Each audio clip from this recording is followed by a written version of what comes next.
감사하신 주님, 이 밤에 주신 말씀을 통하여 우리 사랑빛교회 전체 교우들이 진정한 동력자가 되게 해 주시옵소서. 예수 그리스도 이름으로 기도합니다. 아멘. 오늘 밤에 주시는 말씀을 찾아서 우리 교독으로 봉독하도록 하겠습니다.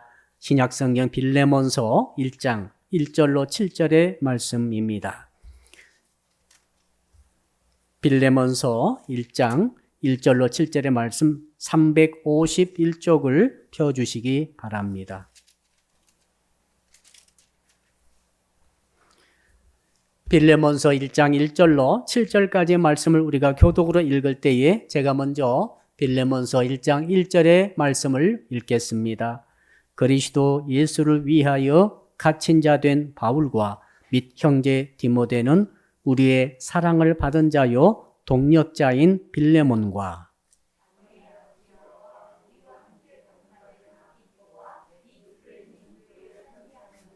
하나님 우리 아버지와 주 예수 그리스도로부터 은혜와 평강이 너희에게 있을지어다.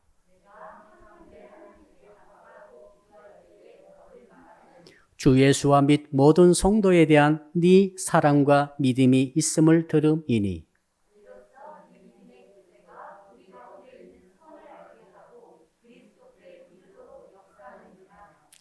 우리 같이 7절 읽읍시다. 형제여 성도들의 마음이 너로 말미암아 평안함을 얻었으니 내가 너의 사랑으로 많은 기쁨과 위로를 받았노라. 아멘. 오늘 말씀의 제목 같이 따라 할까요? 동력을 이루는 신앙을 가집시다.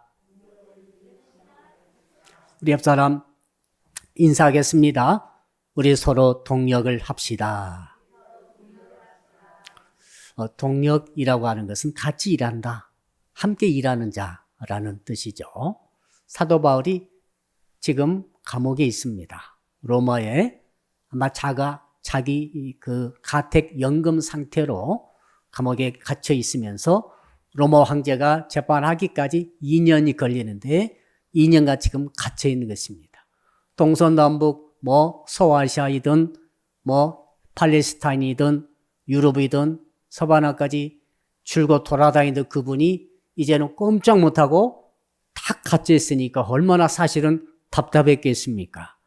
그래서 사도 바울이 이제 답답한 그 환경 속에서도 가만히 있지는 못하시죠. 그래서 이제는 떠나왔던 교회들에게 그 다음에 내가 복음을 직접 전하는 일을 못하기 때문에 나와 똑같은 일을 하는 자, 동력자죠. 나와 똑같은 일을 하고 있는 주의 복음을 전하는 그 일을 하고 있는 동력자들에게 편지를 보내고 서신을 보내고 소식을 알려서 이렇게 동력을 이루어 갈 수 있도록 하고 있는 그 일을 지금 하고 있는 것이죠.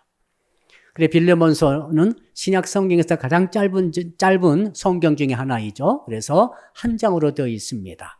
대상은 빌레몬이죠. 빌레몬은 사도 바울의 형제요 동력자라고 되어 있습니다. 왜 그렇게 편지를 보냈는가? 감옥에서 말이죠. 그 이유가 있죠. 이제 그 이유를 살펴보면서 오늘 말씀대로 어떻게 우리가 주님과 동력을 이루며 성도 간에 서로 동력자가 되어서 동력을 이룰 수가 있을 것인가? 이 신앙에 대해서 살펴보기를 원합니다. 지금 1절과 2절 보니까 사도 바울께서 감옥에 계시면서 함께 있는 친구가 있었어요. 신기하죠. 지금 감옥의 제도로는 이해가 안 됩니다만 그때는 그게 당연했습니다. 그때는 가택연금 형태로 감옥에 갈 경우에 혹은 특별한 경우에는 그 감옥에 갇힌 사람을 돌봐줄 수 있는 사람이 같이 있을 수 있었어요. 감옥 안에 들어가가지고 멀쩡한 사람이. 대개는 이제 가족이겠죠. 대개는 가족이고 혹은 친한 친구도 될 수도 혹시 있겠고 혹은 돈 주고 사는 사람도 간병이처럼 그런 감옥에 돌보는 사람이 있었습니다. 왜 그런가 하면은 당시 감옥에는 이 제도가 제대로 되어 있지 않아서 그냥 가둬놓는 거예요. 뭘 먹고 살아요? 뭘 마시고 살아요? 추우면 어떻게 옷을 입어요? 빨래는 어떻게 해요? 이 모든 것들을 이 나라에서 책임져 주지 않습니다. 전부 개인이 알아서 감옥살이를 해야 되는 거예요. 얼마나 감옥살이가 힘들었겠습니까? 그러니 사도 바울이 갇혔는데 아내가 없잖아요. 가족이 없습니다. 아들도 없습니다. 그래서 디모데가 가서 있었어요. 우리 1절과 2절, 우리 2절 같이 읽어볼까요? 시작. 그리스도 예수를 위하여 갇힌 자 된 바울과 및 형제 디모데는 우리의 사랑을 받는 자여 동력자인 빌레몬과 자매 아비아와 우리와 함께 병사된 아키포와 네 집에 있는 교회에 편지하노니. 그러니까 형제 디모데, 믿음의 아들이었죠. 동시에 형제였죠. 동시에 동력자인, 같은 일을 하는 동력자인 디모데가 사도 바울을 옆에서 간병인 하듯이 바로 옥살이를, 옥바라지를 하고 있는 것입니다. 이 디모데는 이제 마음껏 밖으로 나왔다 갔다 할 수 있으니까 밖에 나가서 식료품도 구해오고 말이죠. 주민 옷도 구해오고 생필품을 대는 거예요. 자, 그러니까 보통 사람은 할 수 없는 짓을 디모데는 믿음의 아들로서 아들 이상의 역할을 하고 있다라고 보여집니다. 자, 그래서 지금 감옥 안에서 바울과 디모데가 뭐라고 쓰는가 하면 우리 둘이 지금 함께 편지를 쓴다 하면서 동력자인 빌레몬에게 편지를 쓴다 하면서 동시에 안부를 전하죠. 아비아라고 하는 여자 자매 아비아와 아키포라고 하는 그리스도 안에서 주 안에서 군인된 아키포라고 이렇게 말을 합니다. 아비아는 빌레몬의 아내이죠. 그리고 아키포는 빌레몬의 아들입니다. 그리고 그 너의 집에 있는 교회에게 안부를 전한다, 문안한다. 그러니까 빌레몬은 골로새에 있는 사람인데 거기에서 바울을 만나가지고 예수를 믿은 다음에 자기 집을 교회로 내놓았던 가정교회의 책임자였다 하는 것을 알 수 있고 거기에서 가정 모든 살림살이와 더불어서 교회가 들어왔기 때문에 매 이제 모일 때마다 교인들이 왔다 갔다 하는 거예요. 지금 우리 주일날 한 번 모이잖아요. 그 사람들은 날마다 모였어요. 날마다 모여서 먹고 예배드리며 말씀 가르침받고 기도하고 이게 그들의 신앙생활이었기 때문에 날마다 오픈된 가정에서 모든 먹거리라든지 뭐 여러 가지 모든 것들을 준비하는 사람은 바로 아비아라고 하는 빌레몬의 아내였을 것으로 생각이 됩니다. 대단하죠? 다 동력자들입니다. 그리고 그 아들 아키포는 청년이죠. 청년으로서 이제는 뭡니까? 그리스도 안에 군사라고 그랬습니다. 사생활에 얽매이지 아니하는 아주 젊은 사역자가 아키포였죠. 자, 이런 가운데 이제 하나님께서 이제 어떤 내용의 편지를 쓰도록 하셨는가 하는 것을 이제 한번 살펴보도록 하겠습니다. 자, 빌레몬이란 사람은 어떻게 바울의 동력자가 되었을까? 골로새입니다. 지금 빌레몬이 있는 것은 골로새고 바울이 있는 것은 로마니까 지금의 지금의 터키하고 이 로마까지는 엄청난 많은 거리가 떨어져 있죠. 요게 지금 로마에서 편지를 써서 오네시모라고 하는 사람이 그 편지를 들고 바울의 편지 한 장을 들고 골로새까지 긴 여행을 해가지고 가가지고 전달해 주어서 오네시모 통해서 전달받은 편지를 빌레몬이 읽으면서 이제 그 내용을 확인하면서 이제는 교지하고 있는 그런 내용이죠. 그러니까 지금 같으면은 완전 문서 선교식으로 지금 서신을 교제하면서 나누면서 동력을 확인하고 있는 장면이 되겠습니다. 자, 이 빌레몬은 말이죠. 바울께서 골로새 교회를 개척하실 때에 그곳에 있었던 부자입니다. 왜? 노예가 있었어요. 로마 시대 당시에는 노예가 한 6천만 명 정도 됐다고 합니다. 인구가 한 전체 1억 2천인데 6천이 노예예요. 인구의 절반이 노예였어요.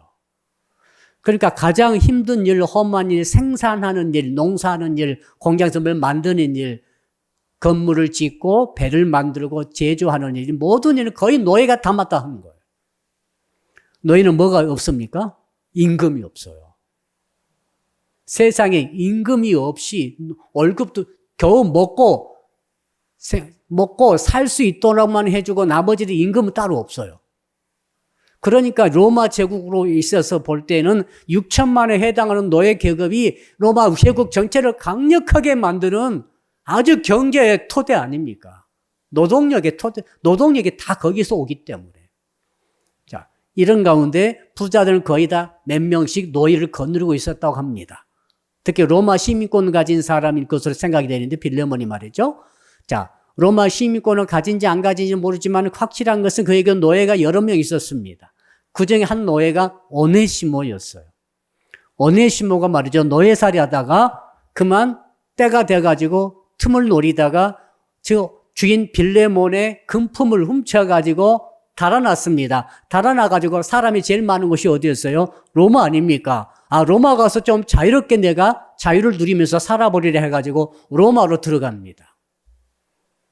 로마로 들어갔다가 마침 거기에서 어떤 일이 있든지 아무튼 그가 잡혔는지 아니면 오고 가고 하는 가운데 어떤 알바 비슷하게 그래서 일을 하고 먹고 살아야 될 것 아닙니까? 그렇게 자기 기술을 가지고 일을 하는 가운데 감옥에 갇혀 있었던 자택연금 형태의 비교적 자유로운 감옥살이하고 있었던 바울을 만난 거죠, 오네시모가. 만나가지고 오네시모가 이야기를 하면서 바울이 그 감옥에서는 계속 복음을 전했기 때문에 아마도 감옥 안에 들어와서 어떤 일을 돈 받고 해주는 그런 일을 했을 것으로 생각되는데 그곳에서 오네시모에게 복음을 전했고 의외로 오네시모가 그 복음을 아주 진지하게 받아들이며 예수를 구주로 영접하고 복음의 사람이 됐습니다. 완전히 새로운 사람이 되면서 그 안에서 이제는 어떻게 합니까? 바울을 간병하고 바울을 돌보는 일을 거기서 봉사하게 됩니다.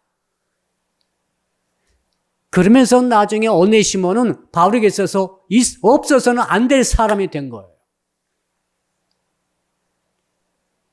다른 사람이 없어도 되지만은 오네시모 너는 내 옆에 없으면 안 된다. 왜? 아마도 바울이 날마다 먹고 마시고 자고 이 모든 것을 가장 옆에서 가장 요긴하게 돌보아줬던 사람이 오네시모라고 생각이 됩니다.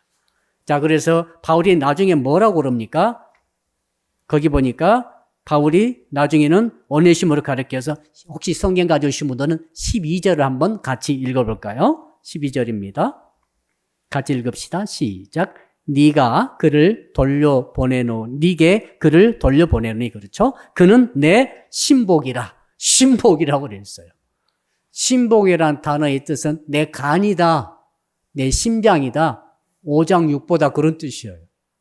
여러분 간이 없으면 살 수 있어요? 없어요? 간이 없으면 살 수 없죠.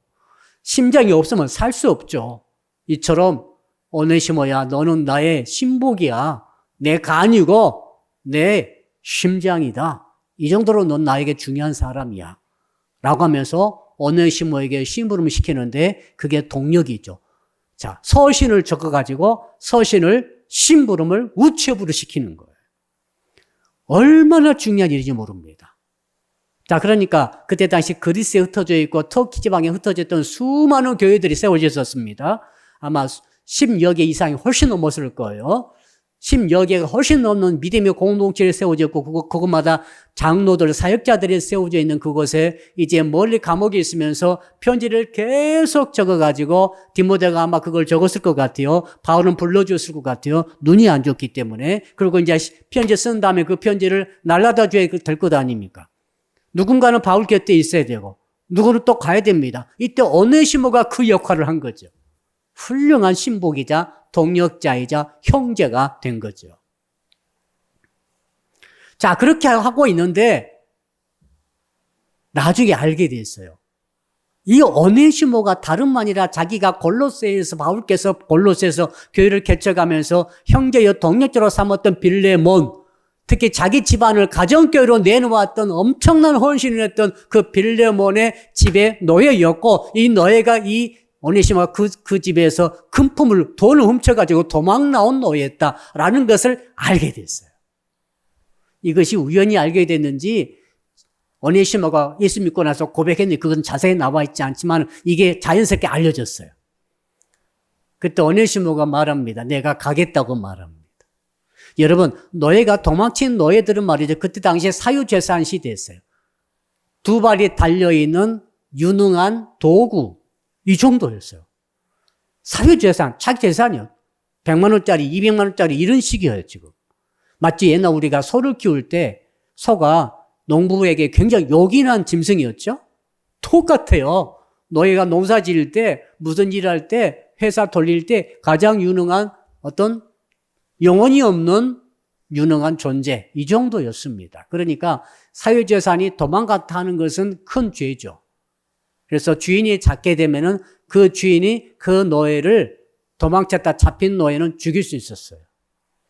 그 혹시 죽이지 않으면은 F자라고 도망자라는 F자로 이마에다가 낙인을 찍어버려. 그러면은 평생 도망친 노예라고 사람들이 알려지면서 비참하게 이제 늙어서 죽는 거예요. 그런 단계였는데 오네시모가 예수 믿고 나서 바울이 그것을 자기가 도망친 노예라는 것을 아는 가운데 내가 이제 내 주인에게 돌아가서 벌을 받겠다는 거죠. 빌레몬이 아마도 상처가 있겠고 손실이 있을 것 아닙니까? 튼튼한 노예가 도망갔으니 큰 소 한 마리가 도망간 것보다 훨씬 더 비싼 값인데 말이죠. 자, 이런 가운데 바울이 이제 편지를 쓴 것입니다. 빌레몬에게. 사랑 동력자인 빌레몬이요. 내가 감옥에서 지금 형제 디모데와 같이 편지를 씁니다.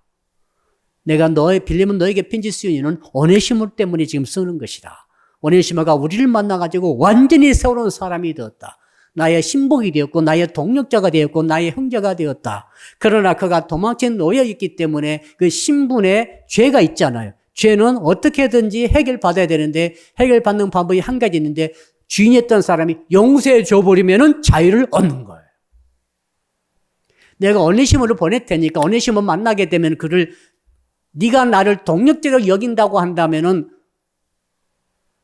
이 오네시모도 동력자로 여길 수 없겠니? 이렇게 말을 해요. 그때 당시에는 놀란 말입니다, 이게. 그리고 바울이 말하기를, 그리고 만약 네가 오네시모 때문에 입었던 금전적인 손실이 있으면 다 내게 달아놓아라. 내가 다 그것을 너에게 갚아주겠다. 이렇게 책임지겠다고 오네시모를 하면서 일종의 추천서죠. 용서를 본 탄원서 비슷한 건데, 그러나 자기 또 제자였고 자기 동력자인 빌레몬에게 이 편지를 쓴 것이죠. 그래서 빌레몬서는 말이죠. 정말로 복음의 내용, 교리는 별로 나와 있지 않지만은 가장 중요한, 가장 구체적이고 현실적인 복음을 어떻게 삶 속에 적용해서 살아가는가, 복음의 적용판이 정확하게 나와 있어요. 그때 당시 예수 믿었던 사람이 어떤 정신 가지고 예수 믿었는가? 지금하고는 많이 다른 것을 경험할 수 있죠. 그때 당시 교인이라고 하는 것, 그때 당시 동력자라고 하는 것, 그때 당시 형제님 이렇게 부를 수 있는 것, 우리는 집사님 이렇게 권사님 부르잖아요. 그때는 전부 다 그런 직분이 별로 없었으니까 그때는 되게 이제 형제라고 불렀는데, 그때 당시 형제라고 부른다는 그 관계가 무엇이 있는가를 우리에게 가장 정확하게 알려주는 책이 빌레몬서예요. 굉장히 감동스럽죠. 자, 그래서 이제는 이런 모든 형편과 처지에 따라서 빌레몬에게 이제 오네시모를 용서해 달라. 내가 다 값을 지불해 주겠다.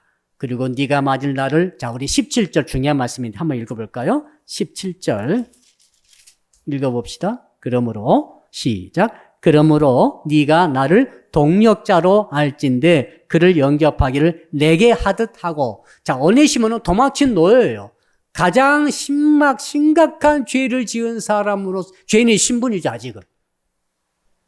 그럼에도 불구하고 바울은 그 동력자 한 사람을 세우기 위해서 빌레몬에게 도저히 하지 못할 요구와 더불어 부탁을 하고 있는 거죠. 네가 나를 동력자로 여기거든 이 오네시모도 똑같이 동력자로 여겨달라는 거예요. 그리고 용서를 해달라는 거죠. 자유를 주라는 거죠. 완전히 자유를 줘버리라는 거죠. 왜? 그래야 이제 이 오네시모가 전과자가 되지 않고 죄인이 되지 않고 법적으로 자유자가 되어서 마음껏 바울의 역할, 신부의 역할을 감당할 수 있기 때문에 그렇습니다. 그러니까 자, 동력자는 지도자인데 교회 지도자가 되어가지고 법적으로 이렇게 하자가 있고 법적으로 묶여 있고 형사들이 잡으러 다니는데 어떻게 주의를 하겠어요? 이걸 풀어달라는 거죠, 법적으로.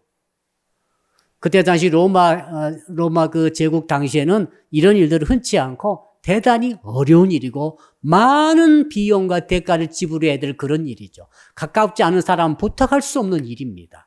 그럼에도 불구하고 특히 로마의 시스템이 있지 않습니까? 노예 제도를 무시하고 노예 제도를 흔드는 사람은 용서가 없었어요. 스파르타크스라고 하는 영화도 있지 않습니까? 그 노예들이 일으킨 반란이거든요. 그러니까 로마 제국의 절반 정도 되는 노예들이 힘을 길러가지고 이제 이 검투사들 중심돼가지고 반란 일으켰을 때 나중에 진압할 때 다 죽입니다. 100% 다 죽여버려요. 왜 그런가 하면 노예 제도가 무너지면 로마가 무너지기 때문에 강력한 법적 권위가 있었는데 이 법적 위험성을 무릅쓰고 바울이 이것을 지금 자유를 주라고 용서해달라고 요구와 부탁을 하고 있다는 사실이죠. 동력자의 의미를 살펴봅시다. 정의. 예수님을 위해서 예수님의 복음 증거를 위해서 함께 일하는 사람이 동력자예요. 그러니까 여러분들이 지금 하나님께서 물으십니다. 오늘 너는 나의 동력자냐라고 물으시는 거죠. 여러분이 지금 말씀 들으면서 대답하셔야 돼요. 나는 과연 예수님에 의해서 동력자라고 너는 나의 동력자라고 나를 부를 수 있을 것인가? 그리고 예수님은 나를 동력자로 여겨주실 것인가? 내가 예수님의 동력자던 사람으로 삶을 살고 있는 것인가? 라고 물어보시라고 오늘 주님이 우리에게 지금 이 설교를 통해 말씀하고 계십니다. 그 다음에 동력자는 말이죠. 두 번째는 서로 동일한 믿음과 사랑하는 관계여야 된다. 따라합시다. 믿음과 사랑의 관계여야 합니다. 자, 거기 나와 있죠. 5절 우리 같이 읽어볼까요? 5절 시작. 주 예수와 및 모든 성도에 대한 네 사랑과 믿음이 있음을 들음이니. 믿음이 공통점이어야 돼. 믿음이 다르면 안 돼요. 믿음이 같다는 것은 대단한 축복입니다. 믿음이 색깔이 다르면 굉장히 이건 불편해요. 근데 바울이 동력자로 부르는 이유는 바울이 가진 그 믿음의 색깔을 똑같이 다 빌레몬도 갖고 있고 디모데도 갖고 있고 오네시모가 다시 바울 밑에서 제자 훈련 받았죠. 그러니까 오네시모도 갖고 있고 빌레몬은 나중에 오네시모 만났으나 도망친 노예였으나 다시 만나보니까 자기가 똑같은 믿음을 갖고 있고 거기다가 사랑의 교제를 하고 있더라. 이거죠. 사랑을 하는 관계였더라. 그러면서 주님을 위해서 주님의 복음 전하는 그 일을 같이 하는 관계가 되었더라. 그러니까 동력자다 이 말이죠. 너무너무 귀한 일이죠. 그러면서 6절에서 우리 6절을 같이 또 읽어봅시다. 6절 시작. 이로써 네 믿음의 교제가 우리 가운데 있는 선을 알게 하고 그리스도께 이르도록 역사하느니라. 그 믿음의 교제, 믿음의 fellowship of the faith. 그러니까 펠로우십이 있는 거죠. 믿음의 교제. 우리가 서로 교제할 때 돈으로 교제할 수도 있고 술 친구도 있고 그렇죠. 게임 친구도 있고 놀이 친구도 있고 동네 친구도 있고 초등학교 동창 친구도 있죠. 근데 지금 이들과 아무 관계 없어요. 한 가지밖에 없어요. 믿음의 친구예요. 믿음의 교제를 하는 거죠. 자, 저와 여러분 사이에 정말 무슨 피가 튀어갔습니까? 무슨 친척입니까? 무슨 아무 관계 없어요. 무슨 같이 놀았습니까? 초등학교를 같이 다녔습니까? 뭐 그런 분도 혹시 마석 초등학교 동창들도 혹시 있을 수 있겠습니다만은 지금 가장 중요한 것은 동일한 믿음의 친구라는 거죠. 믿음의 교제하고 있다는 거죠. 이 사람이 누굽니까? 동역자예요. 완전히 다른 것 같아요. 저희 초등학교 동창들이 이제 한 50주년 됐나 봐요. 벌써. 그렇죠. 50주년 정도 된 것 같아요. 50 넘은 것 같기도 하고. 동창회를 하면은 꼭 이제 토요일 날 모여요. 토요일 모여서 주일까지 1박 2일로 저기 뭐 안면도 같은데, 충청도 같은데 뭡니까? 펜션 빌려가지고 1박 2일로 이제 노는 거죠. 전국에서 모이니까. 서울서도 내려가고, 전라도에서도 올라오고, 막 사방에서 다, 강원도에서도 가고, 다 흩어져 살다 보니까 재밌겠죠? 저는 한 번도 못 갔어요. 그리고 동창들 모이면은 처음부터 막걸리를 마셔. 항상 밥을 먹을 때 막걸리와 소주가 쫙 깔려요. 홍어가 또 깔려요. 처음 만날 때부터 한 잔씩 하면서 이제 친교를 나누는 거죠. 그때 어쨌다 하면서. 그리고 항상 노래방을 가고, 항상 또 이렇게 요즘 좀 건전해졌더라고요. 요즘 또. 그래서 이제 막 구경도 다니고, 숲속도 산보도 하고, 같이 사진 많이 찍고. 이게 뭐냐면 저 초등학교 때 그 교제 아닙니까? 이게 굉장히 가까운 관계거든요. 근데 우리는 그거 상관없어요. 우리 믿음이 동일하고 믿음이 통하면은 누구하고도 우리는 동력을 이룰 수 있는 기초가 닦여 있는 줄로 믿습니다. 자, 그러니까 바울이 부활하신 주님을 다메섹 도상에서 만나가지고 할렐루야 바나바와 그 믿음을 확인하면서 동력을 이루다가 또 독립 떨어져 나와가지고 이제 골로새 교회에 있으면서 빌레몬을 만나서 빌레몬을 그 부잣집 그 사람을 주의 제자로 삼아서 같은 동일한 믿음을 갖고 사랑을 나눈 관계로 교회를 세워놓고 떠났는데 감옥에 갇히니까 또 이렇게 오네시모를 만나게 되니까 이제 오네시모를 독립자로 세워야 되겠다는 거예요. 바울은 곧 돌아가시죠. 2차 투옥 때 이제 돌아가시게 되기 때문에 자기 나이가 자기 이제 연한이 얼마 남지 않은 것을 알고 있는 거죠. 나는 가더라도 주의 예수 그리스도의 일은 일어나야 되겠잖아요. 예수 그리스도 복음을 전하는 일은 계속 가야 되잖아요. 그러니까 동력자를 남기고 가는 거죠.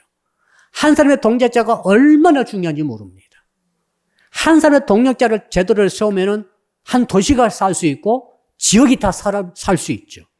빌레몬이 사니까 골로새가 사는 거죠. 그렇죠? 나중에 오네시모가 말이죠. 어떻게 된지 아십니까? 딱 가가지고 빌레몬이 그 편지 딱 보고 어떻게 했어요? 처음에 오네시모 딱 보자마자 너 누구 이 녀석 응어리가 있겠죠. 예, 자기를 배반하고 자기 물건 훔쳐서 돈 훔쳐 도망간 사람 이런 잡으면 그때는 법적 완전 중범죄니까. 근데 이것 좀 읽어보십시오. 딱 편지를 주는 거죠. 그러니까 바울이 편지를 빌레몬서를 딱 보고 이제 쭉 읽어보니까 바울이 구구절절이 어떻게 써놨는가 하면은 기가 막혀요. 11절 보니까 저는 내게 유익하니라. 오네시모란 뜻, 이름 뜻이 유익하다 뜻이에요. 굉장히 유익했어요. 옆 사람 인사합시다. 당신 나에게 유익합니까? 유익하다 말은 구체적이어야 되죠. 밥을 먹는데 유익한지, 옷을 사는데 유익한지, 입으로만 유익한 거 아니에요. 구체적인 도움을 줄 수 있는 사람이 유익한 사람이에요. 혹시 내가 병원에 입원할 때 막 데리고 간다든지 유익하죠? 그죠? 정말 우리 갈 때 차비가 떨어졌는데 전화했더니 바로 100만 원을 쏘아주더라. 아주 유익하죠. 이게 전혀 없으면 유익한 게 아니에요. 그러니까 오네시모는 예수 믿고 나서 얼마나 바울에게 유익한 존재가 됐는지 아시겠죠? 그 바울이 그 빌레몬에게 제발 용서 좀 해줘. 훌륭하게 변했어. 오네시모가 정말 내게 유익한 사람이야. 12절 보니까 저는 내 신복이라, 내 간이라고 그랬어. 내 신병이라고 이렇게 말할 정도로. 13절에서는 네 대신 나를 섬기게 하고자 하나. 그러니까 이 디모데 대신에 오네시모가 이제 섬기면서 이걸 교차로 이렇게 하는 거예요. 이런 사람이지 않느냐. 17절에서는 나의 동력자다 이미. 그러므로 너도 네가 나를 너의 동력자로 여긴다면은 이 오네시모도 이제 너의 동력자 아니냐. 맞죠? 바울과 빌레몬이 동력자죠? 근데 바울이 오네시모를 동력자 삼았어요? 그러면은 오네시모와 빌레몬도 이제 동력자가 돼야 되는 거죠. 요걸 말씀하고 있어요. 그리고 18절에서는 만약에 혹시 불의로 혹시 재물에 손실을 끼쳤다고 한다면은 내게로 회개하라. 내게 다 달아나서 내가 다 너에게 갚아주겠다. 돈이 문제가 아니다.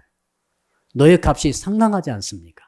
너의 값이 그 사람이 도망쳐 나올 때 돈을 작게 막 100원짜리 하나 들고 나왔겠어요?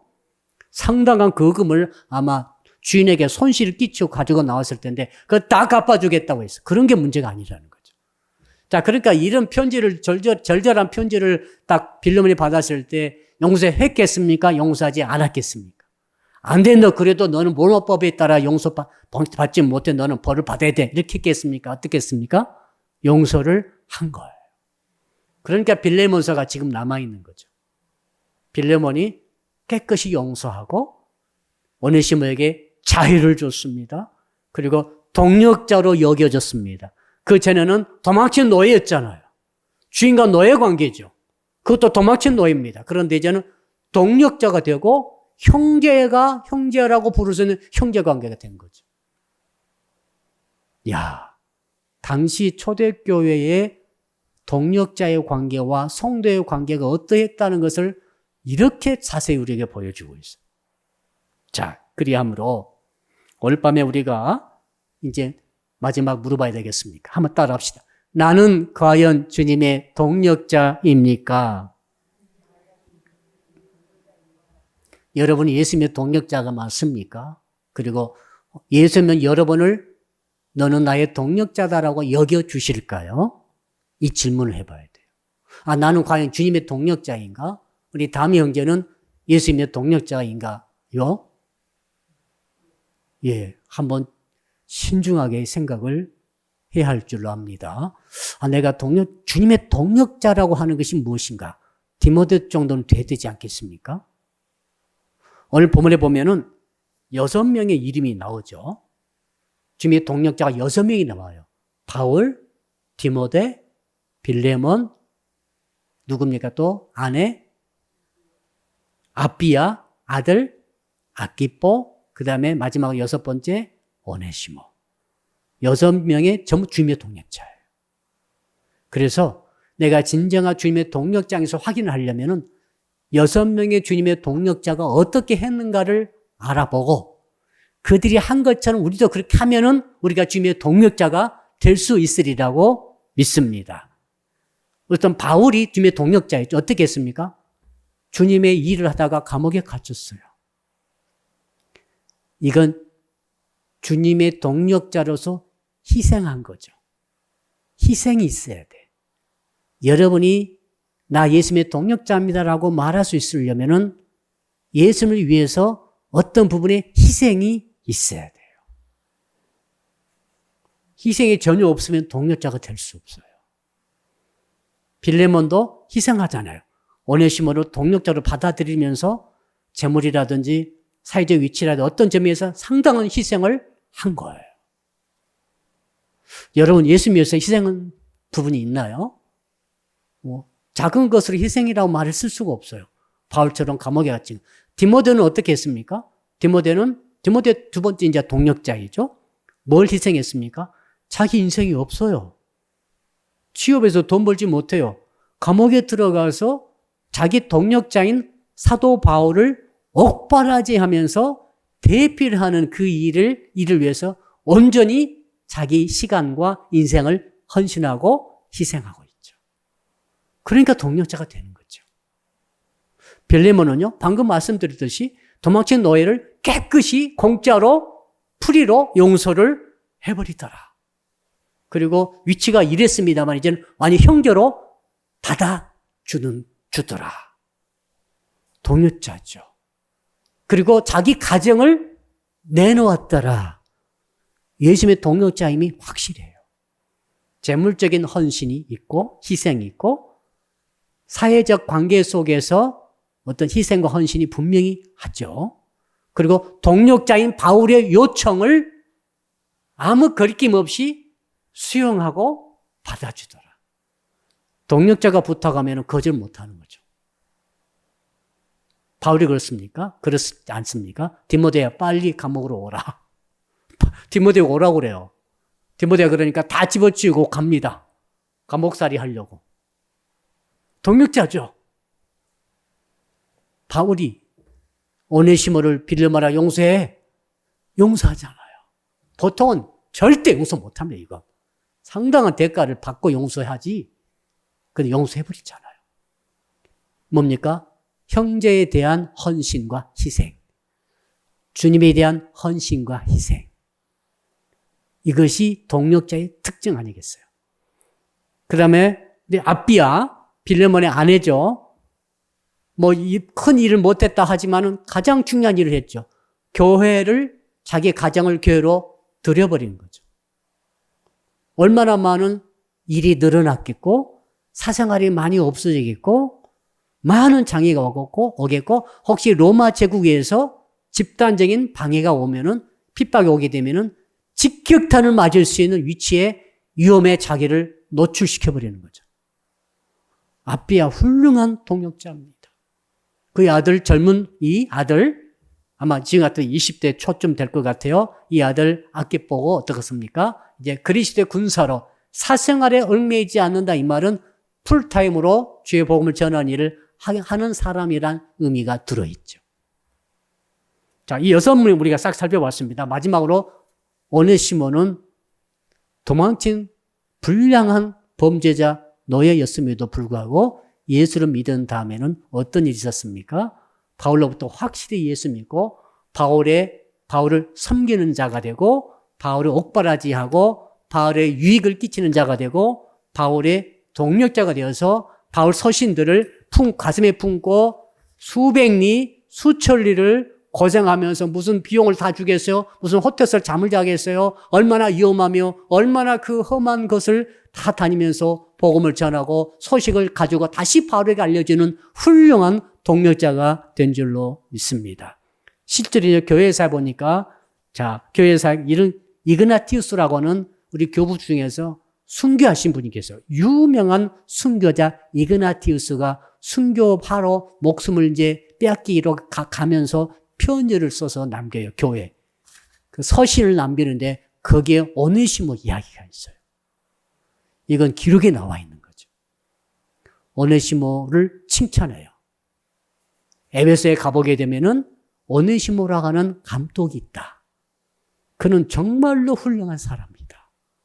그를 본받아라 하면서 오네시모를 극도로 칭찬한 내용을 쓰고 순교합니다.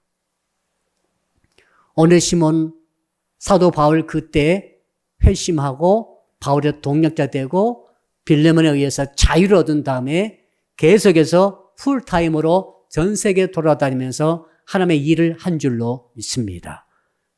옛날 도망친 노예라고 하는 범죄자와 전혀 상관이 없는 정말로 훌륭한 에베소 교회 감독에 대해서 지금까지도 영향을 이렇게 끼치고 있는 하나님의 동력자가 된 줄로 믿습니다. 사랑하는 성도 여러분, 마지막 질문은 그거죠. 자, 사랑의 빛교회 담임 목사가 여러분을 동력자로 여길 수 있을까요? 여러분은 담임 목사님을 나의 동력자라고 여기고 있습니까? 이거 물어보셔야 된다고 저는 생각합니다. 별로 동력자가 아니라고 하는 사람은 동력자가 아닌 거죠. 공통점이 뭐라고 했죠? 주님에 대한 희생과 헌신. 두 번째로 형제에 대한 희생과 헌신이 있을 때 그 사람이 동력자다. 하나님의 나라는 동력자가 세우는 것입니다. 숫자로 세운 게 아니에요. 전혀 상관없어요. 한 사람의 동력자가 세워질 때 그 동력자의 동력을 통해서 피와 땀과 눈물을 통해서 희생을 통해서 교회는 서가고 주의 나라가 확장되어지고 서가는 은혜가 있을 줄로 믿습니다. 제가 원하기는 여러분들이 주 예수님의 동력자가 되기를 축복합니다. 여러분들이 교회의 주의 종의 동력자가 되기를 축복합니다. 그리고 여러분의 옆에 서로 동력하고 있는 동력자가 항상 계시기를 주 이름으로 축복합니다. 사랑하는 성도들 두 손 높이 드시고 오늘 주님의 동력자가 된 저희들이 동력자들의 특징은 뭡니까? 같이 기도하는 것입니다. 위해서 기도하는 것입니다. 서로 위해서 기도해 주는 것입니다. 하나님 나라 위해서 기도하는 것이 같이 기도의 동력을 이루기 위해서 시간 우리가 함께 손을 들고 주여 부르면서 일단 말씀 붙들고 한 10분까지 주여 부르고 간절히 기도합니다. 주여 살아계신 아버지 하나님 감사와 찬송과 존귀와 영광을 주께